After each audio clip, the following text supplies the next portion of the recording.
సరే ఇంకొక సబ్జెక్ట్‌లో మూవ్ అవుదాం. రాజశేఖర రెడ్డి గారు, చంద్రబాబు నాయుడు గారు ఒకప్పుడు చాలా క్లోజ్ ఫ్రెండ్స్‌గా ఉండేవాళ్ళు. అంజయ్ గారి క్యాబినెట్‌లో ఆయన మంత్రి పదవి రావటంలో కూడా రాజశేఖర రెడ్డి గారి హెల్ప్ ఉంది. ఆయన ఇది అని అంటారు. వాళ్ళిద్దరూ క్లోజ్‌గా ఉన్నప్పుడు మీరు చంద్రబాబు గారితో క్లోజ్‌గానే ఉండేవాళ్ళా? అందరం కలిసి తిరిగేవాళ్ళం. కలిసి. ఆ! బాగా బాగా బాగా బాగా బాగా సన్నిహితంగానే ఉండేవాళ్ళం. ఓకే. ఆ తర్వాత డిఫరెన్సెస్ వచ్చినాయా? ఆయన టీడీపీలో జాయిన్ అయిన తర్వాత తగ్గుతా వస్తా ఉంది. దాని తర్వాత న్యాచురల్గా రాజకీయ ప్రత్యర్థులుగా మారిపోయారు. ఆటోమేటిక్గా డిస్టెన్స్ పెరిగింది. తర్వాత సార్ అంటే మీరన్నారు అంటే చంద్రబాబు నాయుడు గారి ప్రమేయం హస్తం ఉంది. వైఎస్ఆర్ గారిని ఒక ఫ్యాక్షన్ లీడర్‌గా ప్రొజెక్ట్ చేయటంలో అని అన్నారు. చంద్రబాబు నాయుడు గారు గొప్పతనం ఉందన్నా నేను, మీరు అది చెప్పట్లా. అదే హస్తం ఉందల్లా నేను, అదేలే ఆయన ఎక్స్పర్ట్ విషయంలో. అంటే నేనేది అదే విధంగా రాజశేఖర రెడ్డి గారు కూడా చంద్రబాబు నాయుడు గారిని ప్రభుత్వాన్ని లేదా ఆయన ఇమేజ్ని దెబ్బతీయడానికి ఆయన కూడా కొన్ని రాజకీయ పరమైనటువంటి 100% చేస్తారు. ఇప్పుడు సహజం అది. నేను చంద్రబాబు గారు నేనేం తప్పు పట్టుకోలే, నేను ఆయన మెచ్చుకున్నాను. రాజశేఖర రెడ్డి గారు కూడా చంద్రబాబు గారిని ఎక్స్పోజ్ చేయడం కోసం ఆయన చేయాల్సినవన్నీ రాజకీయంగా ఆయన చేస్తారు. అదే నేను చెప్పబోతున్నానండి. ఆయన మీద 22 కేసులు వేశారు నాకు తెలిసి రాజశేఖర రెడ్డి గారు. చంద్రబాబు నాయుడు గారు వేరియస్ దీంట్లో ఆయన అవినీతికి పాల్పడ్డారని 22 కేసులు వేసిన తర్వాత ఒక్కసారిగా ఇవన్నీ విత్డ్రా చేశారు. ఏంటి రీజన్ ఏంటి? మీరు చెప్పేది చంద్రబాబు గారు సీఎంగా ఉండగా ఉమ్మడి రాష్ట్రానికి రాజశేఖర రెడ్డి గారు కేవలం ఆ రోజు ఆయనకి అడ్వకేట్గా ఉన్న వ్యక్తి చేసిన నమ్మక ద్రోహం అది. రామచంద్రరావు గారా? నేను చెప్పని పేరు, ఆయనేగా ఉన్నారు. ఉన్నారో మీరు చూసుకోండి, నేను చెప్పను ఆ పేరు. అంటే ఒక లాయర్ గారు చెప్పినంత మాత్రాన అట్లాగా విత్డ్రా చేసుకుంటారు సార్? మనం దీని తర్వాత ఫర్దర్గా మనం ఇంకా బెటర్ వ్యూహంలో వెళ్దాం అని చెప్పినప్పుడు మీరు రాజశేఖర రెడ్డి గారి స్వభావం, ఆయన స్ట్రెంగ్త్, ఆయన వీక్నెస్, ఆయన ప్రజలను నమ్ముతాడండి. ఆయన నా దగ్గర ఎన్ని ఉండేవి మొన్న మధ్య ఇంక మరీ బాగుండదని ఇచ్చేసాను.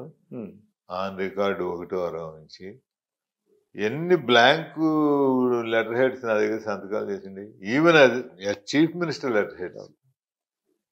ఆయన బై నేచర్ అట్లా.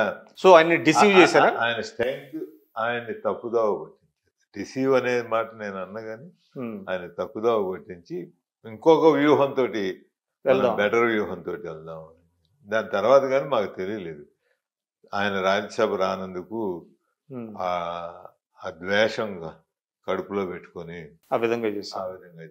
కానీ దట్ ప్రూవ్డ్ వెరీ కాస్ట్లీ అనుకుంటా. చాలా.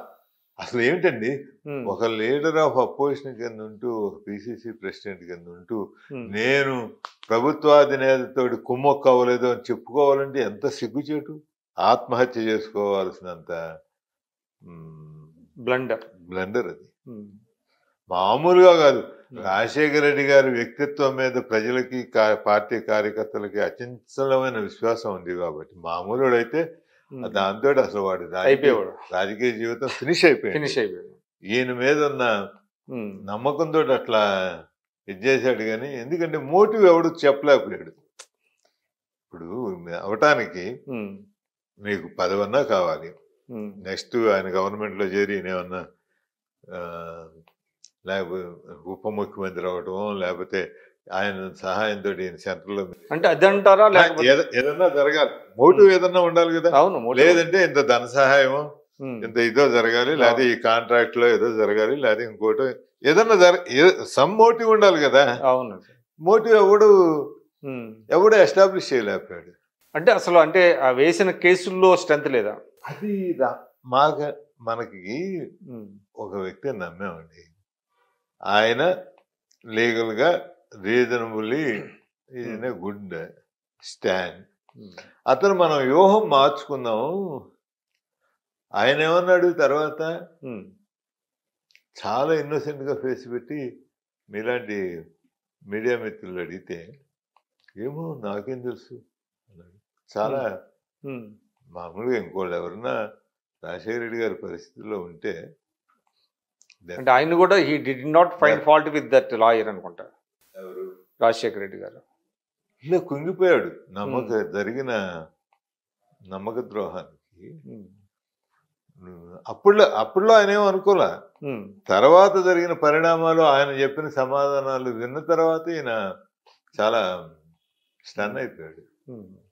అప్పట్లో వ్యూహం ప్రకారం ఒక్కోసారి మనం వెనకడుగు వేస్తూ ఉంటాం, ఒక్కోసారి మార్చుకుంటూ ఉంటాం, ఇంకోసారి అదేమి కోర్టు వ్యూహాల్లోనూ ఉంటుంది, అది రాజకీయ వ్యూహాల్లోనూ ఎత్తుగడల్లోనూ ఉంటుంది, మామూలు పోరాటాల్లోనూ యుద్ధాల్లోనూ ఒక అడుగు వెనకేస్తారు ముందుకెళ్ళేటప్పుడు.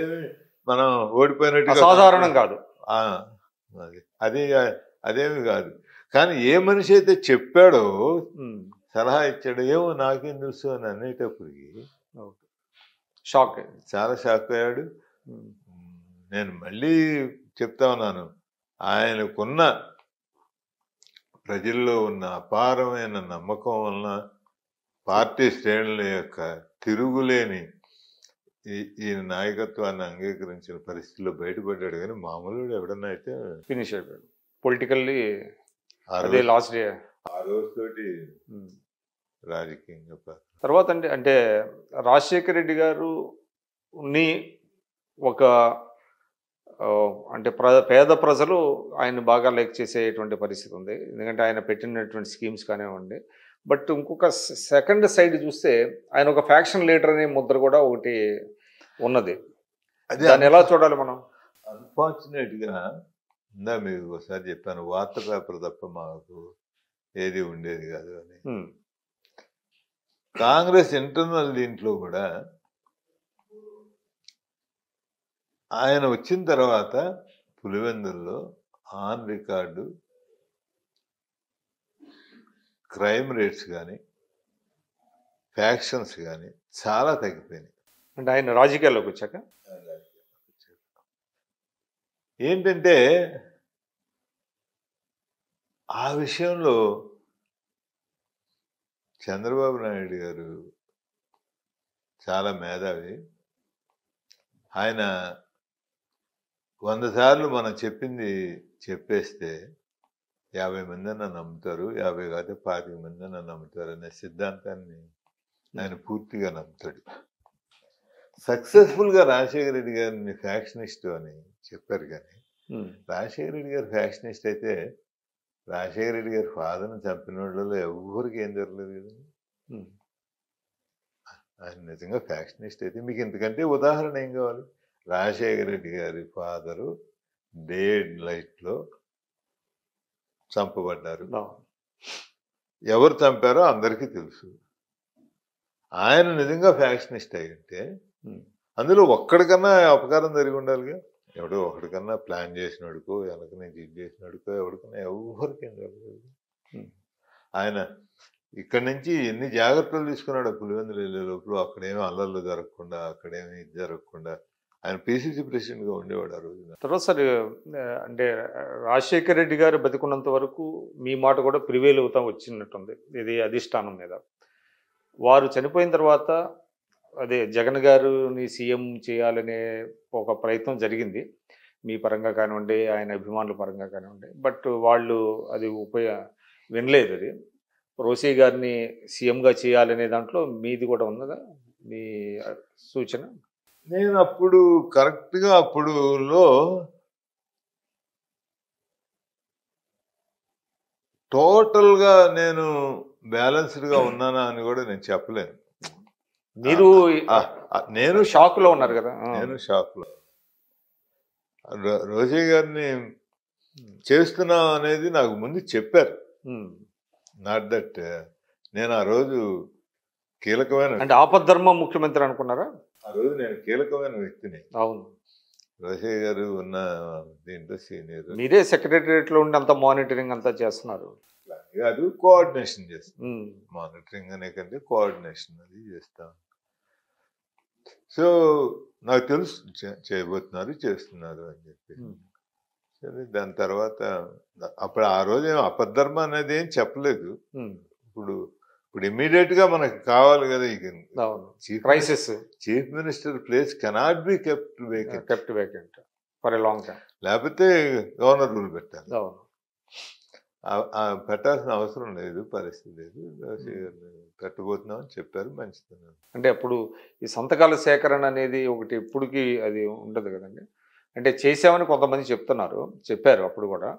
బట్ ఆ సేకరణలో జగన్ గారి ప్రమేయం లేదు అని ఒకటి, ఉంది అని ఒకటి అంటారు. పెద్దగా ఉందని చెప్పలేదు, జగన్ తెలుసు జరుగుతూ ఉందని. ఓకే, అంటే వారేమి కావాలి అని అడగటం కానీ అట్లా అయ్యింది. అతనే కావాలి, కరెక్ట్ కాదు. తర్వాత సార్ అంటే జరుగుతూ ఉందనేది తెలుస్తుంది.